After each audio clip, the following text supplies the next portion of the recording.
এটা চেনেলত আপোনালোকে যেহেতু গম পাইছে যে নিয়ৰৰ গোটেই কাহিনীটো আপোনালোকে গম পাইছেই। নিয়ৰ কালি মোৰ তাত আছিলে ৰাতি আৰু দেউতাকে আজি তাক 11-12 বজাত লৈ গৈছে। অলপ দেৰি আগত দেউতাকক ফোন কৰি গম পালোঁ যে নিয়ৰৰ মাকে এটা টিভি চেনেলত ইণ্টাৰভিউত বহিছে আৰু কৈছে যে দেউতাকে তাক মোৰ ওচৰত বিক্ৰী কৰি দিছে। প্ৰথম কথাটো হ'ল আমি সন্তান কিনিবলগীয়া হোৱা নাই, কিয়নো আমাৰ ছোৱালীকেইজনী আছে, আপোনালোক সকলোৱে জানে। নিয়ৰৰ ভিডিঅ'টো মই চাইছিলোঁ পৰহি, তাৰ আগদিনা নেকি, দুপৰীয়া সময়ত চালোঁ। চোৱাৰ পিছত মোৰ চবৰে বেয়া লাগিছে, চবেই কমেণ্ট কৰিছে, তাত চবৰে বেয়া লাগিছে আৰু মোৰো ইমান বেছি বেয়া লাগিছে ভিডিঅ'টো চাই, কিয়নো ময়ো মাতৃ। জীওক মই 10 মিনিটমানৰ কাৰণেও মানে বেলেগটো বাদ দিছোঁ, মই ঘৰতো থৈ যাবলৈ কাৰোবাৰ হাতত দি যাব নোৱাৰোঁ। তেনেস্থলত মানে ভাবিছোঁ যে মাক নোহোৱাকৈ বাচ্ছাটো কিমান কষ্ট পাই আছে। আৰু তেনেকৈ বুলি মই যোনে ভিডিঅ'টো আপলোড কৰিছিলে তেখেতক মেছেজ কৰিলোঁ আৰু তেখেতে ক'লে যে আমাৰ অফিচত আহিছিলে, তোমাক মই নাম্বাৰটো দিছোঁ, তুমি কণ্টেক্ট কৰিব পাৰিবা দেউতাকক। মই দেউতাকক ফোন কৰিলোঁ, ফোন কৰি গোটেই কথাখিনি গম পালোঁ যে তাৰ দেউতাকে কোৱা মতে তাৰ মাক পলাই গৈছে। পলাই যোৱাৰ পিছত সন্তানটোক লৈ দেউতাকৰ এখন সৰুকৈ দোকান আছে ফুটপাথত, আৰু তেখেতে সেই দোকানখনতে ল'ৰাটোক শুৱায়ো, কোচত লৈ দোকানো দিয়ে, তেনেকৈ গোটেই কথাখিনি ক'লে তেখেতে। আৰু মই ক'লোঁ ঠিক আছে, আপুনি এটা কাম কৰিব, নিয়ৰক যেতিয়া আপোনাৰ অসুবিধা হয় আমাৰ তাতে থৈ যাব, আৰু আপুনি একেবাৰে থ'লেও আমাৰ ক'ব লগা কোনো কথা নাই। জীওক যেনেকৈ ডাঙৰ কৰিছোঁ, সৰু ল'ৰা এটা দেখি বেয়া লাগিছে, তাকো তেনেকৈ ডাঙৰ কৰিম। তাৰপিছত দেউতাকে ক'লে হ'ব, কেতিয়াবা কেতিয়াবা মই আপোনাৰ তাত থৈ যাম নিয়ৰক। তেনেকৈ পৰহি তেখেতে আমাৰ তাত থ'লে, মানে পৰহি ৰাতি, কালি ৰাতি আমাৰ তাত থাকিলে আৰু আজি দেউতাকে লৈ গ'ল তাক আকৌ।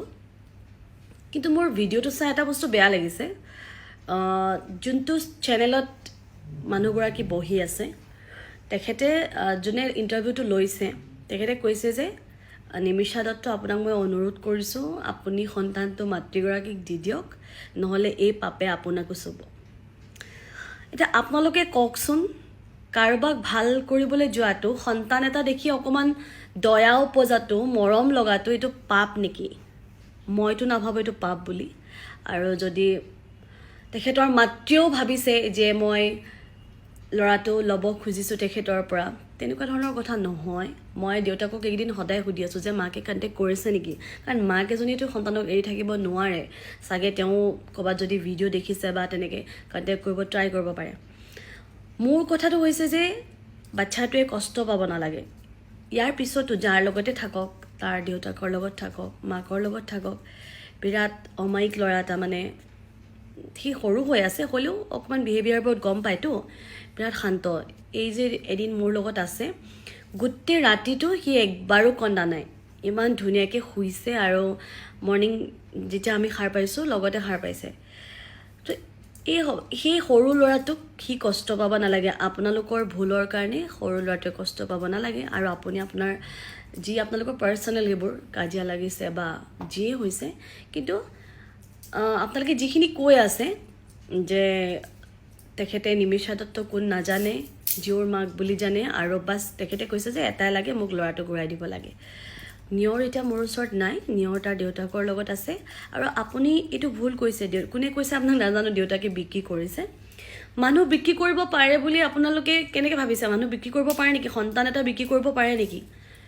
ল বুলি বস্তু এটা আছেতো, তেনেকৈ বিক্ৰী নহয় নহয়। আৰু আমি কিয় কিনিম? আমাৰতো সন্তান এটা আছে, আমি কিনিবলগীয়া তেনেকুৱা পৰিস্থিতি আমাৰ হোৱা নাই, জীও আছে যিহেতু আমাৰ লগত। গতিকে এইটো ভুল কথা কৈছে। আৰু মই নাজানো তেওঁলোকৰ মাজত কি আছে, সেইখিনি শ্বৰ্ট আউট কৰি লওক, কিন্তু বাচ্ছাটোৱে কষ্ট পাব নালাগে। আৰু এই দুদিন নিয়ৰে আমাক বহুত বেছি মৰম লগালে, বহুত মৰম লগাহি। বেয়া লাগিব হয়তো সি যদি কালিৰ পৰা নাহে, বা আহে যদিও, দেউতাকে আনে যদিও মই নাজানো, আনিলেও মই ৰাখিম, নানে যদিও মোৰ ক'ব লগা একো নাই, কিন্তু বেয়া লাগিব সি যদি নাহে। কিন্তু তেখেতৰ মাতৃক মই এটা কথা সুধিব বিচাৰিছোঁ। তেখেতে কৈছে যে 19 তাৰিখৰ পৰা মানে তেওঁ ঘৰত নাই। ইমান দিন আপোনাৰ বাচ্ছাটোক কিবা এটা কৰি আপুনি নিব লাগিছিলে, কাৰণ সেই বাচ্ছাটোৱে কি খাইছে, দেউতাকেজনে জানো জানে যে সন্তানটোৱে কি খাব? কাৰণ মাকৰ বুকুতেতো ল'ৰা ছোৱালী ডাঙৰ হয়। আমাৰ জিউটো তেতিয়া 4-5 বছৰ হ'ল তাই এতিয়ালৈকে দেউতাকে তাইক মানে বুজি নাপায় যে তাই কোনটো টাইমত কি খায় গতিকে এটা সন্তানৰ সম্পূৰ্ণ দায়িত্ব এগৰাকী মাতৃৰ ওপৰত থাকে আপুনি কেনেকৈ পাৰিছে যে ইমান দিনে আজি আপুনি যে ষ্টুডিঅ'টাত বহি কান্দিছে আপোনাৰ বেয়া লাগিছে ইমান দিনে আপোনাৰ বেয়া লাগিব লাগিছিলে সেই সন্তানটো মানে সি ভোক লাগিলেওতো ক'ব নাজানে আৰু একদম মানে কান্দিলে বহুত বেয়াকৈ কান্দে যেতিয়া ভোক লাগে তাৰ অকণমান ভাবি চাব কথাখিনি বাচ্চাটোক আপুনি মই বিচাৰোঁ যে বাচ্চা এটা ডাঙৰ কৰোঁতে মাকৰ লগত থাকিলে যিটো কমফৰ্টেবল হয় সেইটো হয়তো বাচ্চাটো দেউতাকৰ লগত নহ'বও পাৰে আপোনালোকে নিজৰ মাজত এইটো শ্বৰ্ট আউট কৰি ল'ব কিন্তু নিয়ৰক কষ্ট পাব নিদিব সি বিৰাট মৰম লগা আৰু মোৰ ক'ব লগা এইখিনিয়ে আছিলে মোক মানে সেই টপিকটোৰ মাজত এনেই নাথাকিব মানে নিয়ৰক মই বহুত মৰম কৰি পেলানি তাক আমাৰ ঘৰত আনিছিলোঁ এতিয়াও তাৰলৈ অৰ্ডাৰ কৰা কাপোৰ মোৰ ঘৰত এতিয়াও